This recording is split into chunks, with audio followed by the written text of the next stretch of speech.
Assalamualaikum warahmatullahi wabarakatuh.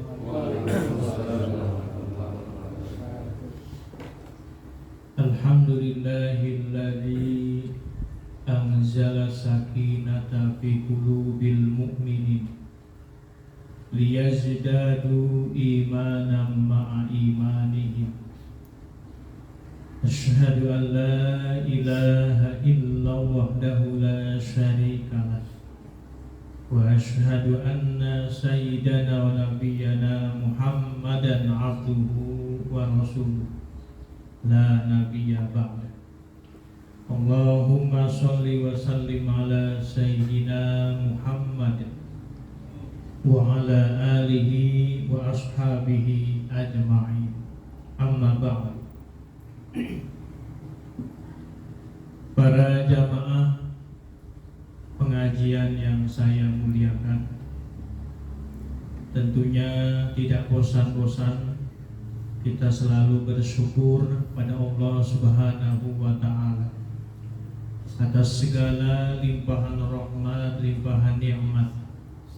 Alhamdulillah, dengan izin Allah kita semua dapat bersilaturahim di majelis pengajian yang tentunya kita niatkan mengharap ridho dari Allah Subhanahu wa Ta'ala.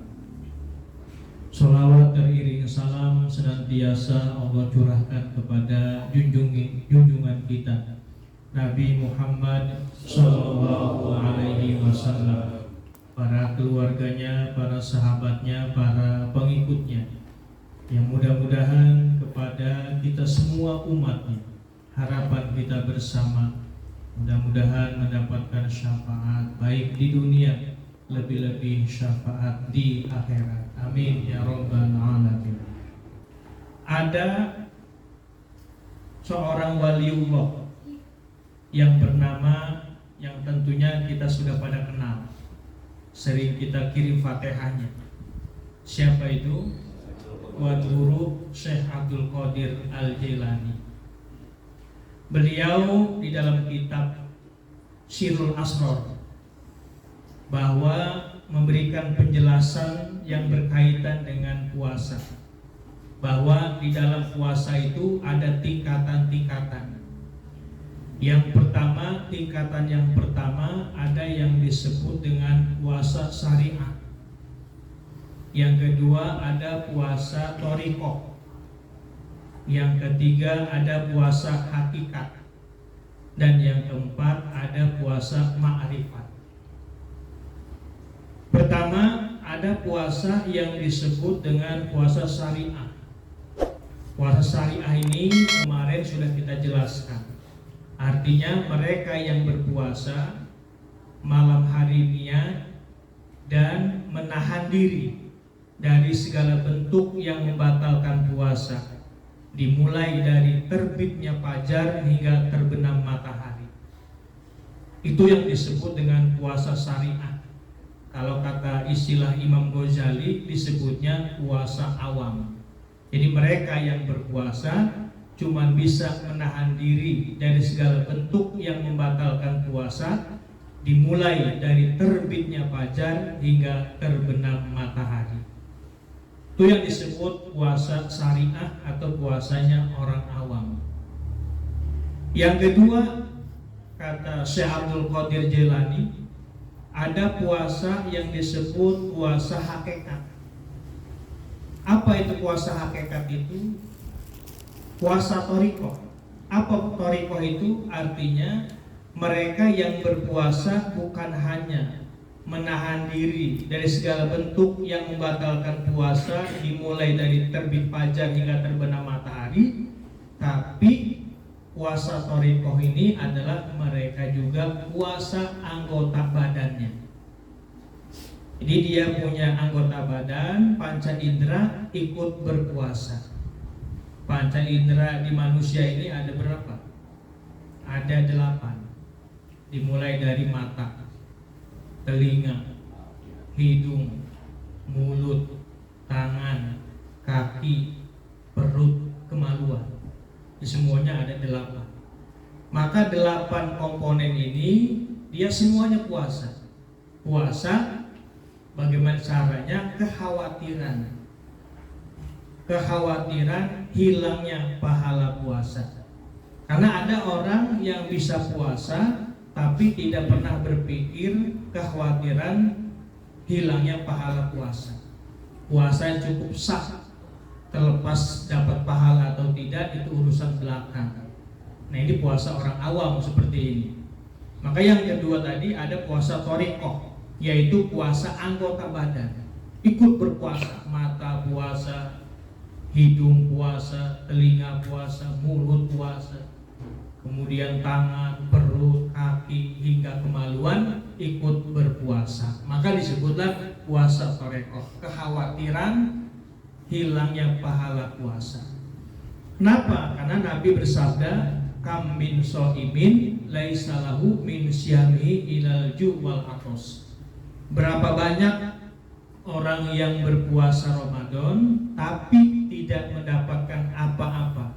Yang dia dapatkan hanya lapar dan haus saja. Jadi artinya puasanya bisa jadi sah secara syariah tapi tidak mendapatkan pahala puasa. Itu yang kedua disebut puasa thariqah. Bisa jadi disebut puasa orang soleh.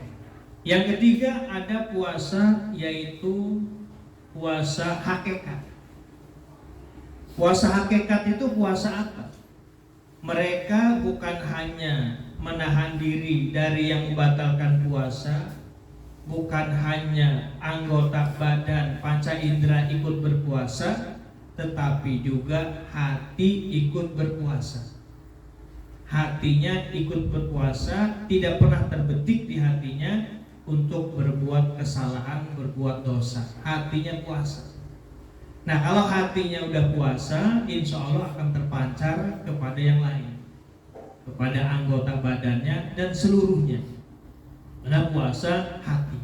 Maka ini disebut dengan puasa hakikat. Dan yang terakhir ada namanya puasa ma'rifat. Puasa ma'rifat itu bagaimana? Puasa yang mereka bisa menjaga dirinya, selalu introspeksi diri.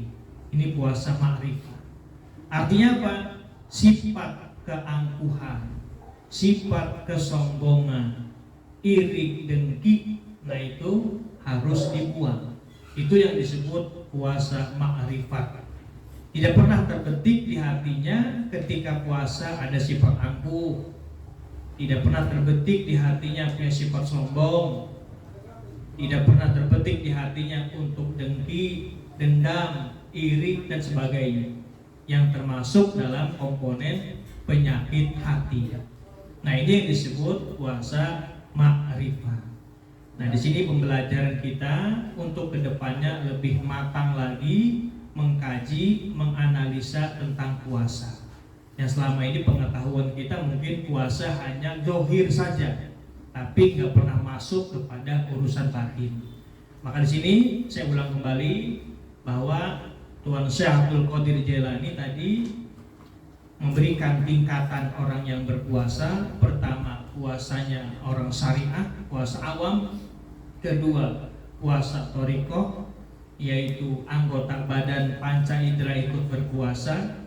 Yang ketiga, puasa hakikat, hati ikut berpuasa. Kemudian yang keempat ada puasa ma'rifat, yaitu puasa dalam rangka introspeksi diri untuk membuang sifat-sifat yang buruk yang ada di dalam hati, seperti angkuh, sombong dan sebagainya. Nah, itu termasuk ikut berpuasa.